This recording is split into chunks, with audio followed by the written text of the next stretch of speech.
सर्वप्रथम सर्व स्वामी भक्तांचे पुन्हा एकदा खूप खूप मनापासून स्वागत आहे. स्वामी भक्तांनो, आपण जळगाव जिल्ह्यातील रहिवासी असलेल्या सुरेखा ताईंचा खूप रोमांचक असा अनुभव त्यांच्या शब्दामध्ये बघणार आहोत. चला तर मग या सुंदर अशा अनुभवाला सुरुवात करूया. ताई म्हणतात, सर्वप्रथम सर्वांना श्री स्वामी समर्थ. अनंत कोटी ब्रह्मांड नायक राजाधिराज योगीराज परब्रह्म भगवान श्री स्वामी समर्थ महाराज यांच्या चरणी त्रिवार वंदन. स्वामी भक्तांनो, आज मी तुम्हाला माझ्या जीवनातील स्वामींनी मला दिलेला खूप मोठा अनुभव शेअर करत आहे.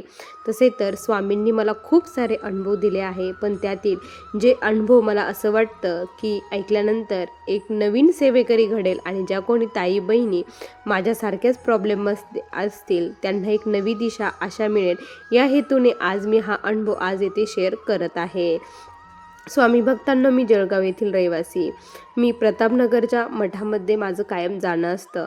सर्वप्रथम सांगायला मला फार आनंद वाटतो की मी महाराजांच्या सेवेमध्ये कशी आली. मी महाराजांच्या सेवेमध्ये 2001 साली आले. ते म्हणजे की माझ्या आत्याच्या मुलाचं लग्न होतं, तिथे मी गेली होती आणि तिथे अगोदरच 8 दिवस गेल्यामुळे त्यांच्या जे कोणी नातेवाईक होतं त्यातील सर्वजण आलेले होते आणि आत्याची जी चुलत सून आहे ती देखील होती आणि ती महाराजांची खूप निस्सीम भक्त. असंच बोलता बोलता स्वामींचा विषय निघाला आणि तिने मला स्वामींविषयी सर्व काही सांगितलं. तिचे आलेले खूप मोठे अनुभव तिने सांगितले आणि ती मला म्हटली की ताई, तुम्ही महाराजांची सेवा सुरू करा, तुमचं जीवन देखील महाराज खूप आनंदमय करून टाकतील, असं तिने मला सांगितलं. आणि माझ्याही मनामध्ये कुठेतरी आलं. त्यानंतर मी घरी आल्यानंतर माझ्यासमोर महाराजांचे सारखे व्हिडिओ येऊ लागले. दुसरं काहीच नाही, महाराजांचा संदेश, वेगवेगळे महाराजांचे व्हिडिओ असेच सर्व काही येऊ लागलं आणि मग माझ्या मनामध्ये स्वामीने घर केलं. त्यानंतर मी महाराजांचा फोटो, माळ वगैरे सर्व काही घेऊन आली आणि त्यानंतर सेवा सुरू झाली. सर्वप्रथम मला माहीत नव्हतं की सेवा कशी करायची काय, आणि मला हेही माहीत नव्हतं की ते मठ वगैरे आहे, कारण कधी त्याच्याकडे जाण्याचा कधी प्रसंगच आला नाही. आणि त्यानंतर मग जेव्हा सेवा करायला लागली त्यावेळेस असं वाटायचं की आपण देखील मठामध्ये जावं, महाराजांचं दर्शन घ्यावं, कारण तिथली ऊर्जा ही वेगळीच असते हे मी ऐकलं होतं. म्हणून मी सर्च करायला गेलं आणि मॅपवरती बघितलं तर मला प्रतापनगरचं जे काही केंद्र आहे, मठ आहे, तो तिथे सर्च झाला आणि माझ्या घरापासून ते फक्त 3-4 किलोमीटर अंतरावरतीच होतं. मला प्रचंड आनंद झाला. मग मी माझ्या मिस्टरांना घेऊन गेले आणि मला एक ओढच लागली. त्यानंतर दर गुरुवारी आमचं तिथे जाणं सुरू झालं आणि तिथे जाऊन सेवा आम्ही करू लागलो. असे विविध सेवा महाराज आमच्याकडून त्यावेळेस करून घेऊ लागले. सप्ताहामध्ये, पहिल्या सप्ताहामध्ये जेव्हा मी तिथे गेली आणि महाराजांचं ते रूप बघून आणि तो सर्वांचा उत्साह बघून सर्व सेवेकरी महाराजांच्या सेवेमध्ये तल्लीन होऊन सेवा करत होते, गुरुचरित्र पारायण करत होते, ते बघून मला खूप आनंद झाला. सर्वप्रथम मी तिथे गुरुचरित्र पारायण केलं आणि जेव्हा पारायणाला जायचं त्यावेळेस अक्षरशः आम्ही पहाटेच घरून निघत असायची. मला सोबत देखील कोणीच नव्हतं, त्यामुळे मी एकटीच निघायची. मिस्टरही कधी सोडायचे कधी सोडत नव्हते. एक दिवस असंच झालं की महाराजांनी मला खूप मोठा अनुभव दिला. तो असा, घरातून जायचं पण मला लेट झालं. आता जर मी उशिरा गेले तर माझं पारायण राहीन आणि मी वेळेवर तिथे पोचणार नाही, मी मागे पडेन असं मला वाटलं. आणि तरी पण मिस्टरांना म्हटलं, मिस्टर म्हटले की नाही, मला खूप कंटाळा आला, मी येणार नाही. त्यांनी असं सांगितलं. मी महाराजांचं नाव घेऊन निघाले. रस्त्यावरती कोणीच नव्हतं, अंधार होता. आणि त्यानंतर मी निघाले आणि पुढे थोडे गेले आणि लगेच पाठीमागून एक रिक्षा आली. आमच्या रस्त्याला रिक्षा वगैरे काहीच नसतं. त्या दिवशी एवढ्या पहाटे ती रिक्षा आली. मी थोडीशी घाबरली आणि ते म्हटले की ताई, कुठे जायचं. मी सांगितलं मठामध्ये जायचं. तर ते म्हटले की मी देखील मठामध्ये चाललेलो आहे, मग आम्ही रोज जातो, तुम्ही मला रोज दिसल्या नाही, आज दिसल्या, असं ते म्हटले. आणि मग त्यानंतर मी म्हटलं, महाराजांचं नाव घेऊन मी त्या रिक्षात बसले, कारण मला वेळेवरती वाचायला जायचं होतं. त्यासाठी माझ्याकडे दुसरा पर्यायही नव्हता. म्हणून मी स्वामींचं नाव घेऊन आणि त्यांनी सांगितलं मी मठात जातो म्हणून स्वामींवरती विश्वास ठेवून मी तिथे त्यांच्या रिक्षामध्ये बसले आणि मठात गेले. तिथे गेल्यानंतर आणि मी उतरले, घाईघाईने गेली. मी त्यांना बघितलंही नाही ते आले की नाही. आणि थोड्या वेळाने मी जेव्हा आतमध्ये आले, दर्शन वगैरे घेतलं, मग माझ्या मनामध्ये आलं की हे म्हटले होते की मी पण मठात चाललेलो आहे, तर मग हे कुठे आहे, ते दादा कुठे आहे, म्हणून मी त्यांना बघू लागले. कारण आपण दर्शन घेतलं तर ते देखील दर्शन घ्यायला आतमध्येच येणार ना. मी त्यांना सर्वत्र शोधलं, पण मला ते कुठेच दिसले नाही, ते कुठेच सापडेना. मग मला काय करावं तेच कळेना. तेथील एका सेवेकऱ्यांना मी सांगितलं की असं असं घडलं. ते म्हटले, अहो ताई, तुमची तळमळ होती सेवा करण्याची, वेळेवर पोचण्याची, आणि ती तळमळ महाराजांपर्यंत गेली, त्यांच्या सेवेची. प्रत्यक्षात महाराजच तुम्हाला सोडायला आले होते. हे शब्द ऐकल्यानंतर माझं काय करावं तेच कळेना. मी किती हे आहे की महाराजांना मी ओळखू शकले नाही, म्हणून मला खूप रडायला यायला लागलं. खरंच महाराज, तुमची लीला अगाध आहे. हा मला सर्वप्रथम स्वामीने दिलेला खूप मोठा अनुभव आहे. हा अनुभव कधीच विसरू शकत नाही.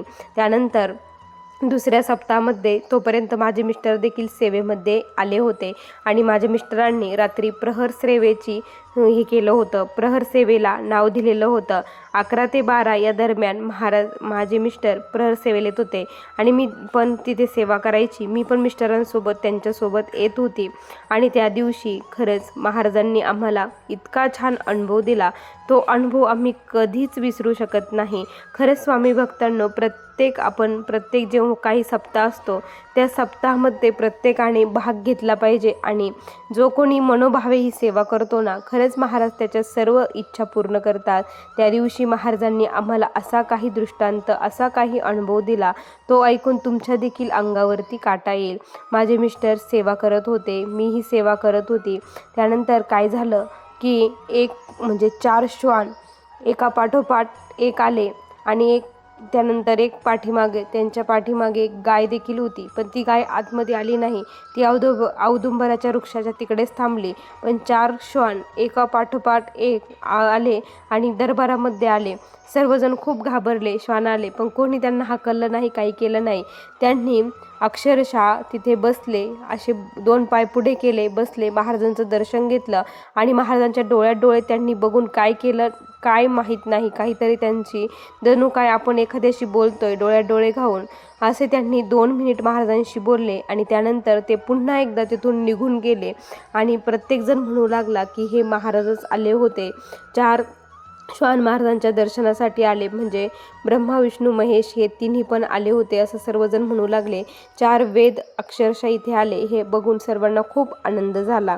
आणि एक दिवस अशीच स्वामींनी यांना खूप मोठी प्रचिती दिली. कारण रात्रीची वेळ होती आणि जो कोणी 1 ते 2चा प्रहरी होता, तो त्या प्रहरीचा सेवेकरी होता, तो काही आला नाही, त्याचा फोन देखील लागत नव्हता.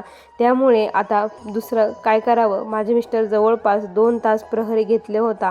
आता पुढे जर घ्यायचं म्हटलं तर त्यांना खूप आळस यायला लागलेला होता. मग आता काय करायचं हा खूप मोठा प्रश्न. स्वामींना विनंती केली की स्वामी, एक जण कमी पडत आहे, काय करावं, कोणी येत नाही आहे, कुणाला तरी पाठवून द्या, अशी माझ्या मिस्टरांनी विनंती केली. त्यानंतर काय आश्चर्य, 5 मिनिटानंतर एक सेवेकरी आला आणि त्यांना वाटलं की हा म्हणजे त्याचा प्रहरा असेल म्हणून तो आला. त्याचं नाव वगैरे कोणीच बघितलं नाही आणि तो आला आणि त्यांनी प्रहरी घेतला. 1 तास प्रहरा झाला आणि दुसरे सेवेकरी आले आणि त्याला तो प्रहरा बदलला. त्यानंतर तो गेला आणि ज्यावेळेस गेला त्यावेळेस मी सहज माझे मिस्टर बोलले की यांना रोज आपण बघत नाही, आज हे नवीन होते, नवीन तुम्ही फोन केला होता का? तर ते म्हटले की नाही, आम्ही कोणीच असा फोन वगैरे काही केला नाही. मग कोण होते ते? म्हणून माझे मिस्टर मग त्यांच्या मागे मागे जाण्याचा विचार केला आणि गावाबाहेर जेव्हा ते गेले आणि तेव्हा ते दिसेनासे झाले. ते कुठे गेले, कुठे वळाले, काही एक कळालं नाही. सर्वांना विचारलं, कोणीलाच ते सांगता आलं नाही. त्यावेळेस मिस्टरांना देखील खूप मोठा स्वामींनी अनुभव दिला. आता तुम्हाला जो अनुभव मी सांगणार आहे तो अनुभव ऐकून बघा, तुम्हाला काय वाटतं. स्वामी भक्तांनो, अंतःकरणापासून महाराजांना साथ घातली, त्यांना विनवणी केली आणि त्यांना जर बोलवलं तर महाराज प्रत्यक्षात येतात, म्हणजे येतातच. असंच झालं. माझं जी मुलगी आहे तिने काय केलं, खेळता खेळता पिन घेतली आणि पिन तिच्या पोटामध्ये गेली आणि ती रडत रडत माझ्याकडे आली की आई, माझ्याकडून चुकून पिन गिळली गेली. मला अगोदर विश्वास बसला नाही, म्हटलं ही खोटं बोलत असेल, पण ती खूप रडायला लागली. आता माझ्या पोटात काही होईल का? तर त्यावेळेस खरंच वाटलं आणि मग आम्ही तिला हॉस्पिटलला घेऊन गेलो. तिथे गेल्यानंतर सोनोग्राफी केली तर खरंच सोनोग्राफीमध्ये पिन दिसत होती. त्यामुळे खूप टेन्शन आलं. डॉक्टर म्हटले की आता ऑपरेट करूनच ही पिन काढावी लागेल, दुसरा पर्यायच नाही असं त्यांनी सांगितलं. त्यावेळेस मला काय करावं तेच कळेना. तर माझी मुलगी जी म्हटली ना, ती म्हणली तुझं स्वामी खूप ऐकतात, तू महाराजांची खूप सेवा करते, त्यांना सांग. माझ्या मुलीने गुरुवारी माझ्या मिस्टरांना सांगितलं की तुम्ही येताना पेढे आणि श्रीफळ आणि हार घेऊन या स्वामींसाठी, असं तिने सांगितलं. मिस्टर संध्याकाळी घेऊन आले आणि डॉक्टरांनी ऑपरेशनची तारीख दुसऱ्या दिवशी दिलेली होती. आणि त्यानंतर मग काय झालं की तिला काही म्हणजे पोट खूप दुखायचं तिचं. आता दुसऱ्या दिवशी जायचं होतं, पण ती म्हणायची मला ऑपरेशन करायचं नाही, मला महाराजांवरती पूर्ण विश्वास आहे, माझी ती पिन महाराज काढतील असं ती म्हणायची. आम्ही म्हणायचो नाही गं, असं नसतं, आपल्याला ती ऑपरेशन करावंच लागेल, असं कसं तू स्वामींवरती कोडं घालते. आम्ही तिला असं म्हटलो, पण तिने काय केलं, महाराजांना श्रीफळ वगैरे अर्पण केलं. त्यानंतर हार वगैरे घेतला, महाराजांची आरती केली आणि स्वामींना एकच बोलली की स्वामी मला हे ऑपरेशन करायचं नाही आहे, प्लीज माझी ही पिन तुम्ही काढा, कशी काढायची ते तुम्हालाच माहीत आहे, काहीतरी चमत्कार करा, मला हॉस्पिटलची पायरी चढायला लावू नका, अशी तिने विनंती केली. आम्ही तिच्यासोबत तारक मंत्र म्हटलं, तीही म्हटली. त्यानंतर ती झोपली. सकाळी जायचं होतं, त्या तयारीत मी लवकरच उठली, पहाटे 4 वाजता उठली, देवपूजा वगैरे केली. महाराजांना सर्व सांगितलं तुम्ही सोबत चला, तुम्ही सोबत असावं, सर्व काही व्यवस्थित करा, कारण आमची आर्थिक परिस्थिती देखील खूप हालाकीची ही स्वामींना माहीत होतं. स्वामींना सर्व काही सांगितलं होतं. आणि काय आश्चर्य स्वामी भक्तांनो, माझी मुलगी टॉयलेटला गेली आणि टॉयलेटला गेल्यानंतर तिने खूप जोरामध्ये आवाज दिला. आम्ही खूप घाबरलो की नेमकी काय झालं. आणि तिने आवाज दिला आणि बघितलं तर ती पिन गळाली होती. हे बघून सर्वांना खूप आश्चर्य वाटलं आणि आम्ही डॉक्टरांना फोन करून सांगितलं की असा प्रकार झाला. डॉक्टर म्हटले की हे शक्यच नव्हतं, ती पिन खूप आउटसाईडला होती, ती कशी निघाली, हे अशक्य गोष्ट होती, शक्य कशी झाली. त्यावेळेस मुखामध्ये एकच नाव निघलं, हे आमच्या स्वामींनी अशक्य असणारी गोष्ट शक्य करून दाखवली आहे. हा खूप मोठा अनुभव माझ्या मुलीला आला, आम्हाला आला. त्यानंतर आम्ही महाराजांची सेवा कधीच सोडली नाही. माझी मुलगी देखील खूप निस्सीम भक्त महाराजांची त्या दिवसापासून बनली, कारण खूप मोठा हा चमत्कार स्वामींनी आमच्यासोबत केला. स्वामी भक्तांनो, ज्यावेळेस आपण महाराजांना म्हणतो ना तुम्ही आमच्यासोबत चला, खरंच महाराज आपल्यासोबत असतात. असाच एक प्रसंग घडला.